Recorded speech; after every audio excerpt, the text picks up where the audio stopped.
ఈ పెనెల్ కార్సినోమా అసలు సింప్టమ్స్ ఎలా ఉంటాయని చెప్తాను మీకు. ఎందుకంటే సింప్టమ్స్ గుర్తుపడితేనే కదా వాళ్ళు ముందుకు రాడానికి. అవును. సో, సింప్టమ్స్ ఏముంటాయంటే ఇచ్చింగ్ దురదలుంటాయి. ఎర్రగా అయిపోవడము, కమిలిపోయినది అంటాం కదా! చిన్న చిన్న అల్సర్స్ ఫార్మ్ కావడము, పుండ్లవ్వడము, ఆ పుండ్లు హీల్ అవ్వకపోవడము. ఈ పుండ్లు అల్సర్స్ అందరూ చూసి ఏమనుకుంటారంటే ఏ సిఫిలిసో, షాంక్రాయిడో ఇట్లాంటి సెక్షువల్ ట్రాన్స్‌మిటెడ్ డిసీజులు ఇవి. నాకేం క్యాన్సర్ లేదు. నేను మంచిగానే ఉన్నా.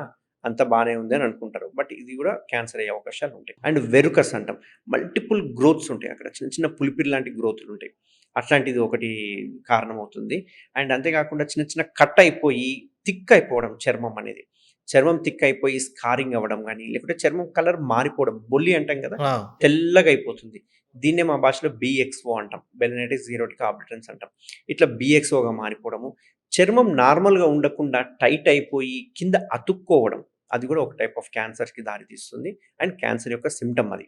సో, చర్మం వెనక్కి రాకపోతే మీరు ఖచ్చితంగా గమనించుకోవాల్సింది ఏంది అంటే, చర్మం టైట్ అయ్యి వెనక్కొస్తలేదా? లేకుంటే కింద అతుక్కొని రావట్లేదా? ఇది మోస్ట్ ఇంపార్టెంట్. ఓకే. ఒకవేళ చర్మం టైట్ అయ్యి జస్ట్ వెనక్కి రావట్లేదంటే ప్రాబ్లమ్ లేదు. కానీ చర్మం కింద అతుక్కొని వెనక్కి రావట్లేదు అంటే గనక క్యాన్సర్ యొక్క లక్షణాలు. అంతేకాకుండా పెనిస్‌ని కూడా ముట్టుకుంటే సాఫ్ట్‌గా ఉండదు. కొంచెం హార్డ్‌గా ఉంటుంది. హ్మ్. ఓకే.